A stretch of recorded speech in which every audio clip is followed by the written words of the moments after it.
Please keep yourself muted. Recording it. Recording it.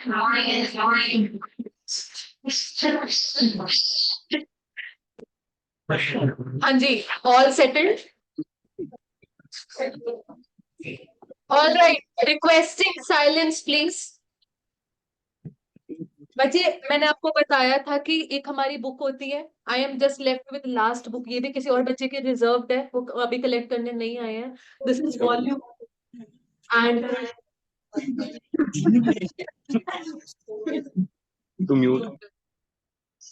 Mute.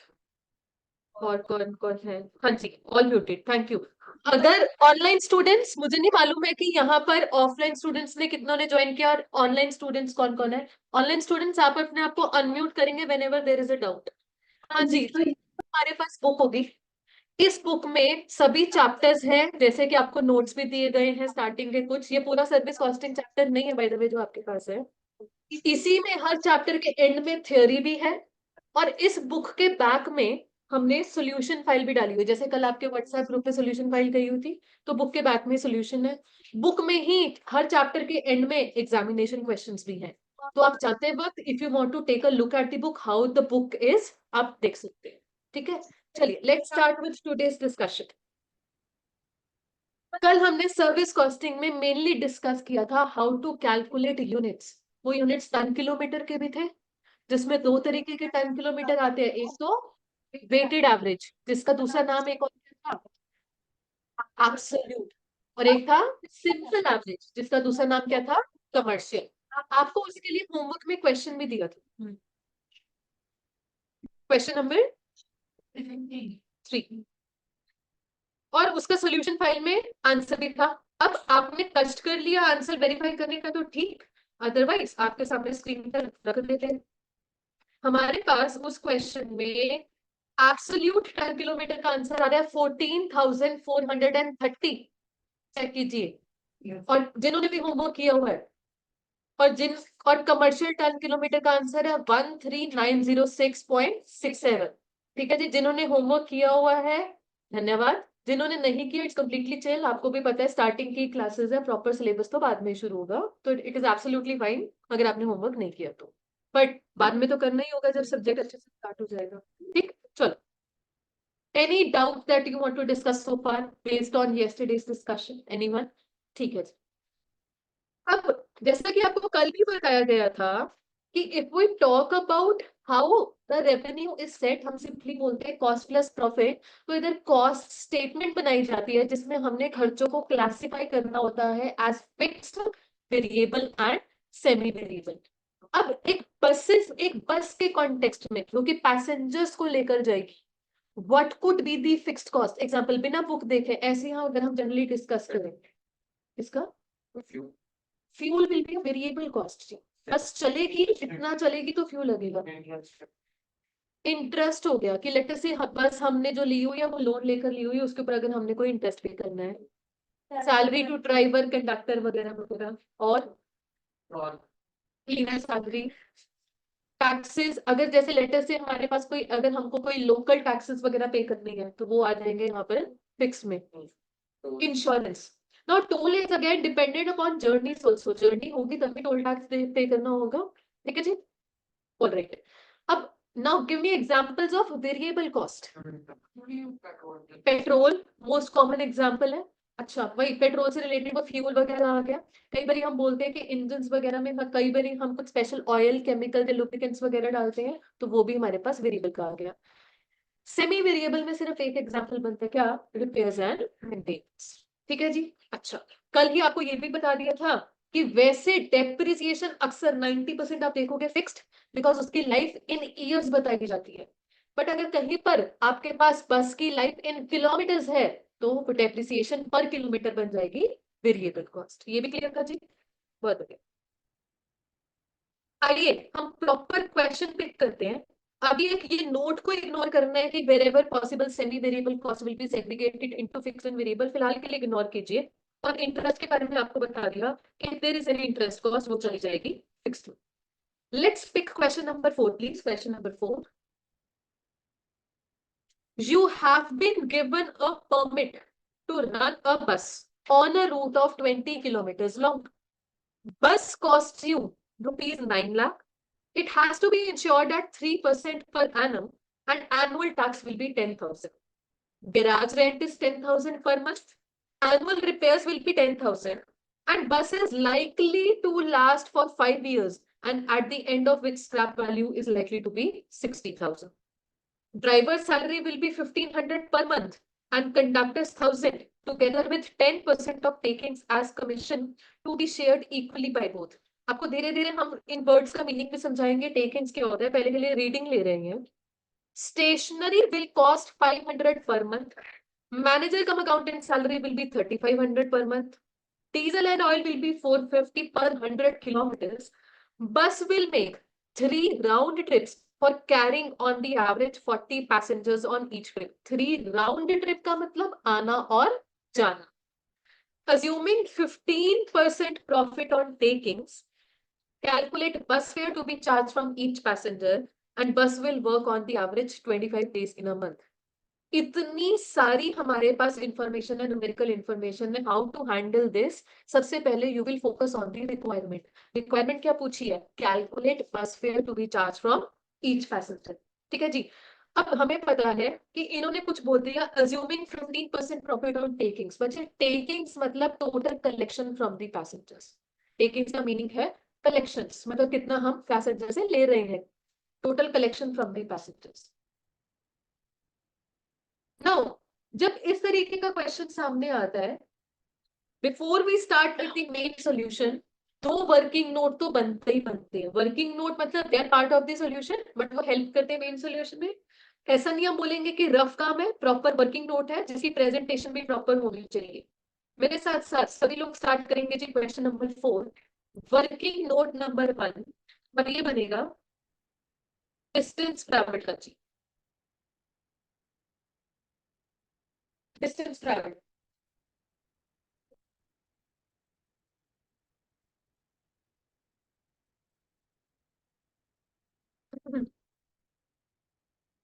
हाँ जी। Distance travelled के लिए question की रीडिंग लीजिए, क्या क्या इंफॉर्मेशन उठा सकते हैं। देखिए सबसे पहले आपको क्या बताया हुआ है? 20 किलोमीटर लॉन्ग रूट है। 20 किलोमीटर लॉन्ग मतलब 20 किलोमीटर पर साइड है। वन वे डिस्टेंस है, एक रूट। हम बोलेंगे sector 5 bus stand to sector 17, एक से। आगे बढ़ो आगे बढ़ो। Anything which is relevant for calculating distance travelled bye बस। 25 days per month, right? बिल्कुल ठीक है।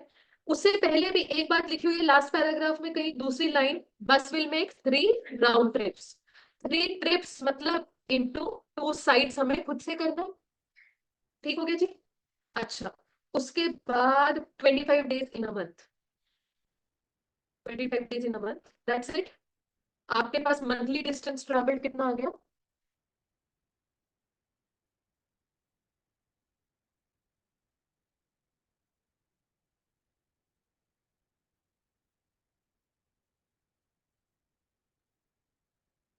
3,000 किलोमीटर्स। 3,000 किलोमीटर्स। क्यों जरूरत पड़ी थी डिस्टेंस ट्रैवल कैलकुलेट करने की? बिकॉज आपके पास एक खर्चा है डीजल एंड ऑयल, तीसरे पैराग्राफ में पहली लाइन है। और वो कैसे बताया आपको? 450 पर 100 किलोमीटर। तो अगर हमें एक नंबर ऑफ किलोमीटर रन पता हो तो हम डीजल कॉस्ट भी निकाल पाएंगे प्रॉपरली। तो अगेन मेन सोल्यूशन के लिए हेल्पिंग वर्किंग नोट। चलिए नेक्स्ट हमारे पास जो वर्किंग नोट बनेगा वो बनेगा पैसेंजर किलोमीटर का जी, पैसेंजर किलोमीटर। ये फाइनल जब रिक्वायरमेंट आंसर करनी है कि एक पैसेंजर से कितना चार्ज करना है फेयर, उसके लिए हेल्प करेगा passenger kilometre.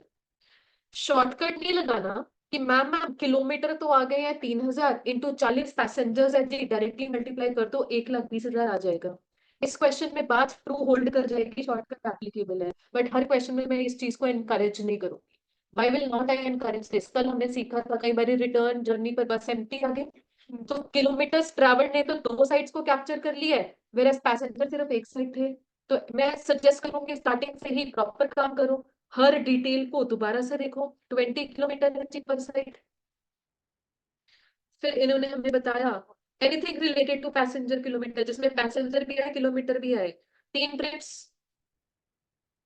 Into 2 sides into 40 passengers into 25 days. तो आंसर वैसे आप तो आपके पास 1,20,000 ही आ रहा है, 1,20,000। ठीक है जी, ओके।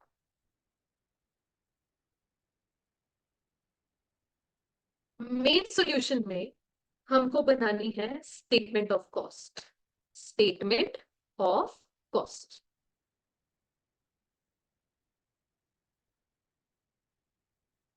बच्चे मुझे बताओ आपके पास वर्किंग नोट कौन सी ड्यूरेशन के लिए बना है, weekly, monthly, quarterly, annual? Monthly. तो अगर हमारे पास वो सब मंथली है, इवन हमको खर्चा भी सारा मंथली प्लॉट करना है, ऑल कॉस्ट जो हम प्लॉट करेंगे पर मंथ के हिसाब से प्लॉट करेंगे, ये आइडेंटिफाई करना बहुत बहुत जरूरी है। चलिए स्टार्ट करते हैं। Particulars and rupee value, particulars and rupee value. आपने हेडिंग डाली फिक्स्ड कॉस्ट, देखते हैं फिक्स कॉस्ट में फिर कुछ फिट कर सकते हो अभी के लिए। स्टार्टिंग से खर्चा देखो, खर्चा सबसे पहला खर्चा। देखिए वैसे तो दूसरी लाइन में बोला हुआ है बस कॉस्ट 9 लाख, बट ये तो कैपिटल कॉस्ट है ना, इसके ऊपर डेप्रिसिएशन लगेगी बाद में। पर पूरी 9 लाख तो थोड़ी ना ले लोगे, एक महीने की कॉस्ट है 9 लाख, ऐसा थोड़ी ना होता है। इंश्योरेंस, इंश्योरेंस ले लेते हैं। कितना बता रहा है क्वेश्चन? Insurance 3% per annum. पहले तो बताओ परसेंट किसका? कॉस्ट का। जो वैल्यू ऑफ एसेट होती है उसके ऊपर परसेंटेज लग जाती है जी। तो 9 लाख का 3% तो कर दिया, बट डिवाइड बाय 12, क्योंकि 3% पर एनम था। आपके पास कितना आ रहा है ये आंसर? 2250। चेक कर लीजिए। अच्छा, वैसे एक बहुत जरूरी चीज है स्पेशली इस सब्जेक्ट में कि आप डायरेक्टली कैलकुलेटर पे कैलकुलेट कर सकते हो 2250, but it is very very important आप इंटरनल कॉलम्स में ये वर्किंग्स प्रेजेंट करोगे, माइनर टू माइनर वर्किंग्स, आधा आधा नंबर हो जाता है इसका। ठीक है, तो मार्क्स यहाँ पर जो आते हैं सभी के 60-70 याद आते हैं, बट जो फासला होता है ना 70 to 90 के बीच का, वो ये प्रेजेंटेशन का फासला है। तो कॉस्ट अकाउंटिंग सब्जेक्ट में प्रेजेंटेशन भी हमको साथ के साथ सीखनी है कि वर्किंग्स आप प्रॉपरली दिखाओगे। और मैं आपको बताना चाहूंगी, एक हमारी पुरानी स्टूडेंट है, बाहर उनकी फोटो भी लगी हुई है, Shruti Goyal. She achieved 98 marks in cost management accounting, 98 marks. मेरे अपने सीए इंटर के अटेम्प्ट में 97 मार्क्स थे। तो मेरा एक पर्सनल वो था, मेरे को होता था कि काश मेरा कोई बच्चा मेरे से ऊपर स्कोर करे, मेरे को तो 100 मार्क्स की भूख है। हो सकता है आपके बैच में से कोई ले 100 मार्क्स, मैं बड़ी खुश होंगी। बट जिस दिन उसने फोन करके बोला कि मैम रिजल्ट आ गया, और रिजल्ट, मैंने कहा, कहती मैम बोथ ग्रुप्स पास, मैं तो बड़ी खुश हुई, because I never go to see कि कौन मेरे सब्जेक्ट में कितने मार्क्स है। मैं इंडिविजुअलिस्टिक अप्रोच रखती नहीं हूँ, मेरे लिए बच्चा पास इन ग्रुप मतलब पास। कहती मैम कॉस्ट अकाउंटिंग के मार्क्स तो सुन लो, मैंने कहा अच्छा चलो बताओ। कहती 98। इनका श्रुति आ रही रिपीटिंग में राइट नाउ 98 मार्क्स। और मैं कैसे आइडेंटिफाई कर पा रही हूँ कि इस बच्चे के 98 मार्क्स क्यों आए थे? बिकॉज उसके 3 मॉक टेस्ट मैंने ही चेक करे हैं, मैंने प्रेजेंटेशन नाम के उसके नंबर नहीं कटे। तो मॉक टेस्ट में भी शी यूज्ड टू अचीव 80+ और 90+, बट अगर उसके कोई मार्क्स कट हो रहे थे तो वो कोई कॉन्सेप्चुअल एरर या सिली मिस्टेक हो गई होगी, प्रेजेंटेशन का उसका कोई मार्क नहीं कटा होता था। जब मैं मॉक टेस्ट इवेलुएट करती हूँ, बच्चे का सही सही आंसर है, मैं 10 में से 8 नंबर अवॉर्ड करती हूँ, तो मैं लिखती हूँ -2 for missing presentation, because presentation बहुत बहुत जरूरी है। तो इन चीजों का आपने स्टार्टिंग से ध्यान रखना है। आप सभी लोग बहुत ही केपेबल ब्रिलियंट लोग हैं, सभी लोगों के बहुत अच्छे मार्क्स आएंगे, बट फर्क क्या आ जाता है अच्छे मार्क्स और बहुत अच्छे मार्क्स में? प्रेजेंटेशन। ठीक है जी, चलो आगे बढ़ते हैं। एनुअल टैक्स, टैक्स नॉर्मल हमारे पास जो लोकल म्यूनिसिपल टैक्सेस है, फिक्स्ड कॉस्ट है जी, बट ये एनुअल अमाउंट है 10,000, इसको आप डिवाइड करोगे 12 से, कितनी आ रही है अमाउंट? 833। राउंडेड ऑफ ये अमाउंट रखेंगे, डेसिमल्स में लेके जाने का कोई फायदा नहीं है। Garage rent, next, garage rent 10,000 per month, तो डायरेक्टली 10,000। नेक्स्ट, एनुअल रिपेयर्स, बच्चे रिपेयर्स आती है कौन सी हेडिंग में? Semi variable cost. तो आप फिक्स्ड के बाद ना लगभग 9-10 लाइनों की जगह छोड़ दो, और बहुत सारे खर्चे आएंगे फिक्स्ड में। फिक्स के बाद लगभग 9-10 लाइनों की जगह छोड़ दो, और फिर आप हेडिंग स्टार्ट करेंगे सेमी वेरिएबल कॉस्ट।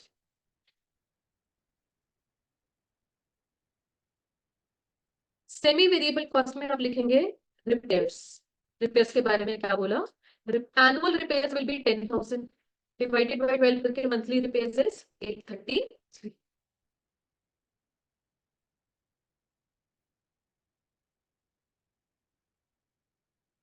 चलिए नेक्स्ट, उसके बाद देखिए आगे बोल रहे हैं bus is likely to last for 5 years at the end of which scrap value is likely to be 60,000। Question ना कभी आपको इंस्ट्रक्शन नहीं देगा डेप्रिसिएशन चार्ज करवा लेना, वो डेप्रिसिएशन का डेटा दे देता है कि डेप्रिसिएशन कैसे कैलकुलेट होगी। क्वेश्चन डायरेक्टली नहीं बोलेगा हाँ जी चार्ज डेप्रिसिएशन, बट वो डेप्रिसिएशन कैलकुलेट करने की इंफॉर्मेशन बता देगा। तो जहां बोल रहे हैं कि बस की लाइफ इतनी है, उसकी स्क्रैप वैल्यू इतनी है, मतलब हमारे लिए हिंट है टू कैलकुलेट डेप्रिसिएशन कौन सी हेडिंग में? फिक्स्ड में। कॉस्ट ऑफ बस वाज 9 लाख, इसकी लाइफ है 5 साल, स्क्रैप वैल्यू है 60,000। ये आ गई आपके पास एनुअल डेप्रिसिएशन। इसको डिवाइडेड बाय 12 करोगे तो आएगी मंथली, कितनी बता रहे हैं? 14,000। 14,000। सभी लोग चेक कर लीजिए, आ गई है सभी के पास 14,000।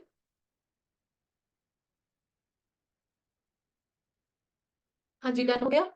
चलिए अब आगे बढ़िए। Drivers salary will be 1,500 per month, fix में आएगा पहले तो। ड्राइवर सैलरी आपने लिख दिया 1,500 पर मंथ। फिर कंडक्टर की 1,000, भले ही 1,000 के बगल में कुछ लिखा नहीं है, पर मंथ ही मानोगे, एनुअल थोड़ी ना रखेंगे।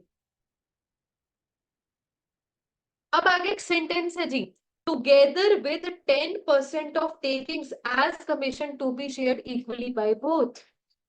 टेकिंग्स मतलब टोटल कलेक्शन, जो भी पैसेंजर से टोटल कलेक्शन होगी उसका 10% कमीशन कमाएंगे ड्राइवर और कंडक्टर मिलके, आपस में आधा आधा बांट लेंगे। पॉइंट इज अभी हमको कलेक्शन से नहीं पता, टेकिंग से नहीं पता, तो इस पॉइंट को अभी हम सॉल्व भी नहीं कर पाएंगे। हम let's put a pin in it, मतलब हम इसको होल्ड पे रख रहे हैं अभी। इसके अलावा आगे बढ़ो। स्टेशनरी, ये भी फिक्स्ड में आएगा जी। स्टेशनरी 500 पर मंथ, और मैनेजर कम accountant salary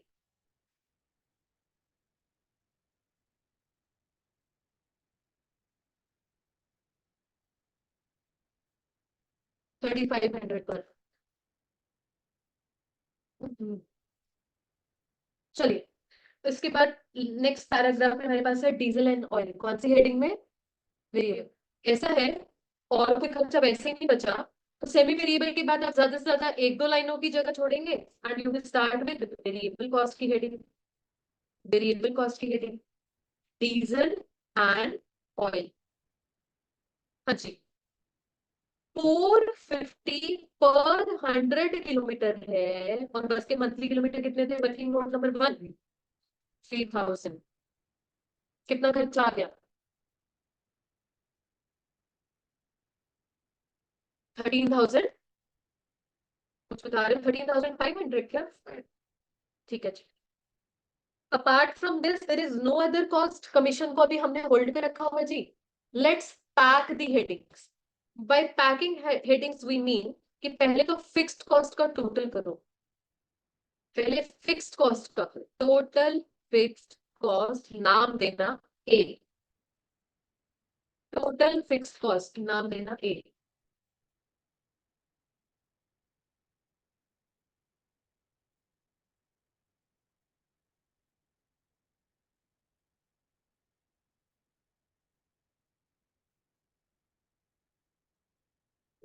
Five eight G. 33583, बस मुझे एक और कंफर्मेशन चाहिए, यही आ रहा है ना? ठीक है जी, बहुत बढ़िया। फिर टोटल सेमी स्टेजिएबल कॉस्ट, नाम देना बी, वो एक ही खर्चा है 833। फिर टोटल वेरिएबल कॉस्ट, नाम देना सी, एक ही खर्चा है 13,500। और फिर आप बताएंगे टोटल कॉस्ट, बट मैं साथ में नाम लिख रही हूँ एक्सक्लूडिंग कमीशन, अभी तक हमने कमीशन को इंक्लूड नहीं किया खर्चों में। It is A plus B plus C, fixed plus semi variable plus variable करके ग्रैंड टोटल कॉस्ट फिलहाल कितनी आ रही है? 47916। पहले यहां तक सभी बच्चे पहुंच जाओ।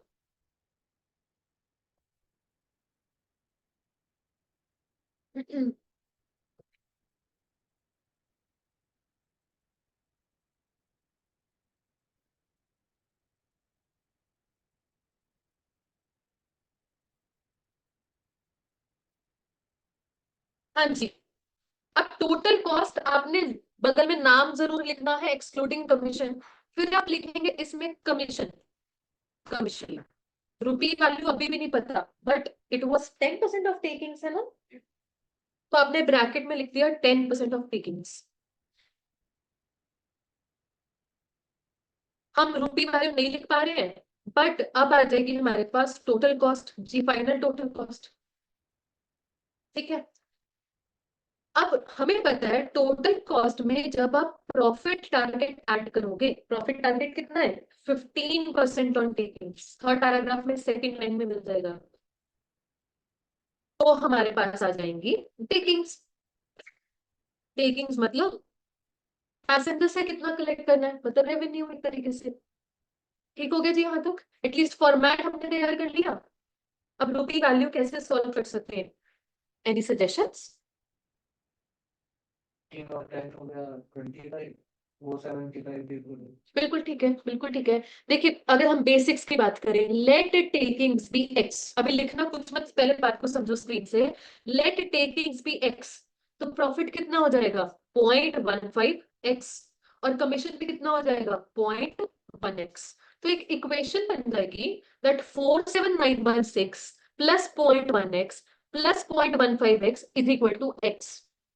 ठीक है, बट ये बच्चों वाली बात है, ये बच्चों वाली बात है। आपको और भी एक बेटर एंड टाइम सेविंग वे पता होना चाहिए।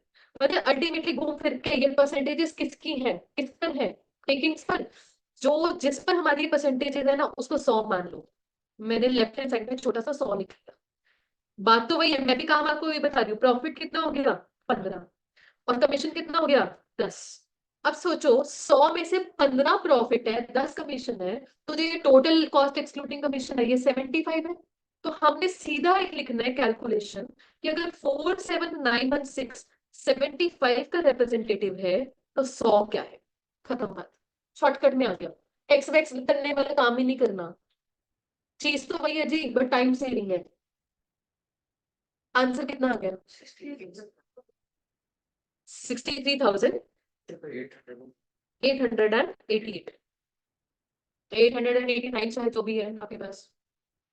ठीक है, समझ में आ गया सभी को एक तरीका? अब आप कंप्लीट कर सकते हो कि इसमें से कमीशन कितना है, राउंड ऑफ करके 6389 जी, और प्रॉफिट कितना है? 6388 का 15%, what ever the amount is 583। 9583।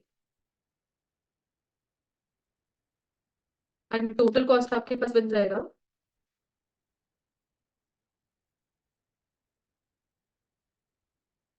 बता दीजिए अगर टोटल कॉस्ट है उसके पास, 54305, आई डोंट नो, मैंने ऐसे रैंडमली कर लिया। हाँ ठीक है, यही होगा। सभी के पास आ गई है ये वैल्यूज? चलो, तो क्वेश्चन ने आपसे टोटल टेकिंग थोड़ी ना पूछा है, ठीक है, पूछा है fare to be charge from each passenger. करना जरा सॉल्व, कैसे रिक्वायरमेंट को आंसर करोगे? Fare to be charge from each passenger.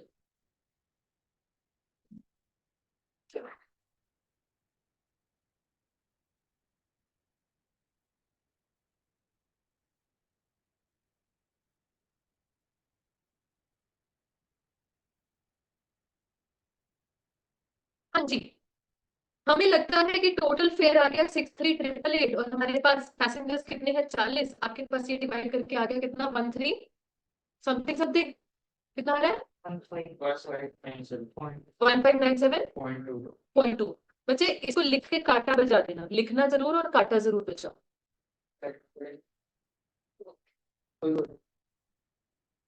हाँ जी, गलत क्यों है?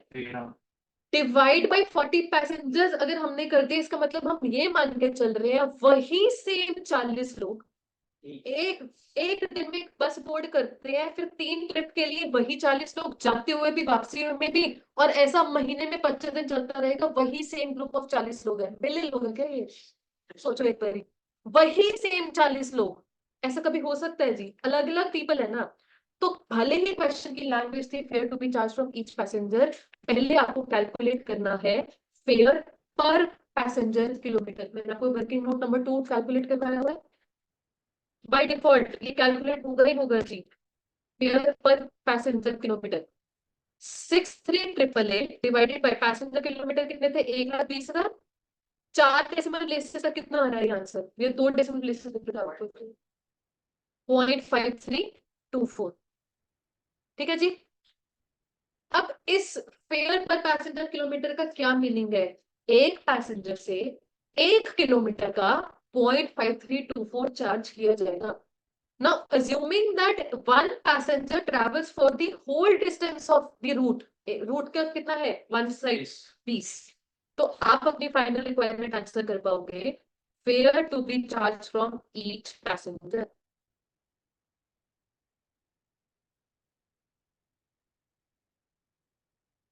अगर एक पैसेंजर से 1 किलोमीटर का 0.5324 है तो एक पैसेंजर से 20 किलोमीटर का कितना है?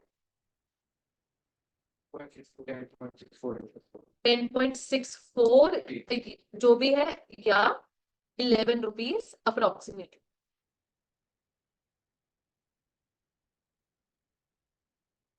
क्लियर हो गया जी? एक बार देख लीजिए, कोई डाउट है इस क्वेश्चन में तो बता सकते हैं।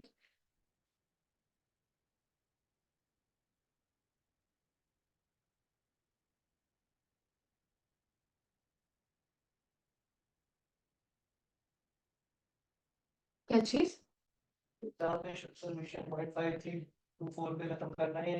ये भी निकाला है, क्वेश्चन की रिक्वायरमेंट तो ये थी ना, fare to be charge from each passenger. ये नहीं पूछ रहे थे ईच पैसेंजर पर किलोमीटर, नहीं पूछा उन्होंने, उन्होंने प्रॉपर्ली पूछा एक पैसेंजर से कितना किराया लो। तो अज्यूमिंग दैट पैसेंजर बैठता है तो पूरी जर्नी कवर करता है 20 किलोमीटर की, से 20 किलोमीटर का किराया लो। ठीक है जी। ऑल राइट जी, all right all right all right. अभी आप सभी बच्चे मुझे क्वेश्चन नंबर 9 ट्राई करके बताएंगे। क्वेश्चन नंबर 9 सिमिलर क्वेश्चन है, पहला ट्राई आपकी तरफ से होगा, फिर मैं बता दूंगी।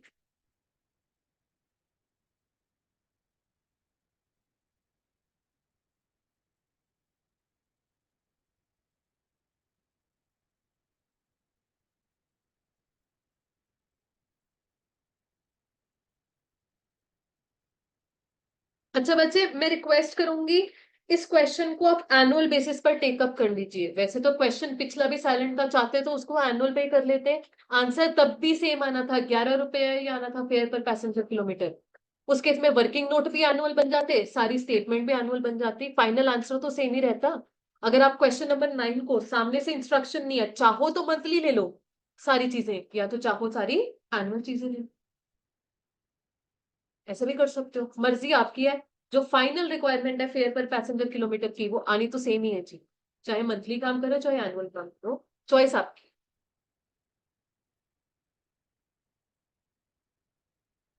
स्टार्ट कर देंगे।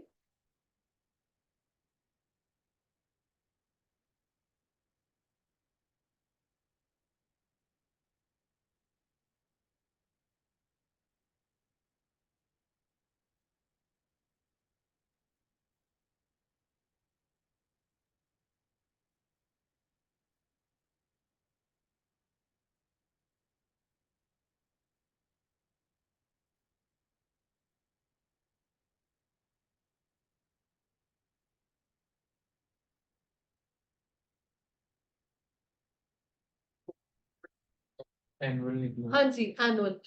मैं आपको आंसर बता देती हूँ इसका। अगर वर्किंग नोट है, give me a moment please. अगर एनुअल डिस्टेंस ट्रैवल कैलकुलेट कर रहे हो तो इट्स 36,000 किलोमीटर जी। अगर आप मंथली कर रहे हो तो 3,000 आ रहा है।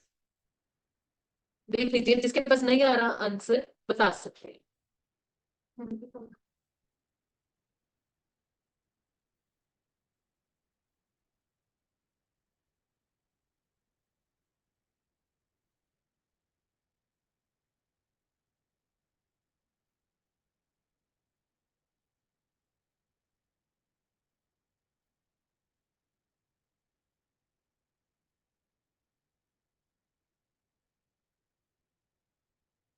Engine oil will be a variable cost. Variable cost, अगर मैं इंजन ऑयल की बात करूं तो वो खर्चा ही आपको कैसे बताया जा रहा है कि 1200 किलोमीटर के लिए 2500 खर्चा है। मतलब कहीं ना कहीं रिलेटेड हो गया कि अगर ज्यादा किलोमीटर ट्रैवल है तो इंजन ऑयल भी ज्यादा ही लगेगा। ऐसा तो है नहीं है कि जितने मर्जी किलोमीटर दौड़ा लो इंजन ऑयल की अमाउंट फिक्स है, ऐसा तो नहीं है जी। तो इसलिए वेरिएबल है। बच्चे, वर्किंग नोट सबके पास बन गई है डिस्टेंस ट्रैवल और पैसेंजर किलोमीटर का। नाउ अब ऑब्वियसली देखने को मिल रहा है कि that we all are working in a compromised lighting situations. तो क्या ये सेम क्वेश्चन होमवर्क में ट्राई कर लोगे? वैसे तो क्लास में कराना था, ठीक है, बट ऑब्वियसली मैं सब नहीं चाहूंगी कि आप लोग अपनी आईज इस तरीके से स्ट्रेन कीजिए। कोई बात नहीं, कोई जल्दबाजी वाली बात नहीं है। तो आप इसे होमवर्क में कंप्लीट कर सकते हैं। हाँ वैसे ये क्लास क्वेश्चन और सोल्यूशन आपके पास सोल्यूशन फाइल में आपको मिल जाएगा इसका, कल को आंसर अगर वेरीफाई करना होगा। एक और चीज ध्यान से सुनिए, tomorrow I will be on leave, तो मैं प्रोबेबली आप लोगों से नेक्स्ट वीक मिलूंगी, तो नेक्स्ट वीक तक आपके पास खुला टाइम इस क्वेश्चन को कंप्लीट करो। ठीक है जी, ओके जी, थैंक यू सो मच। जाओ कह दी हूँ, जाओ।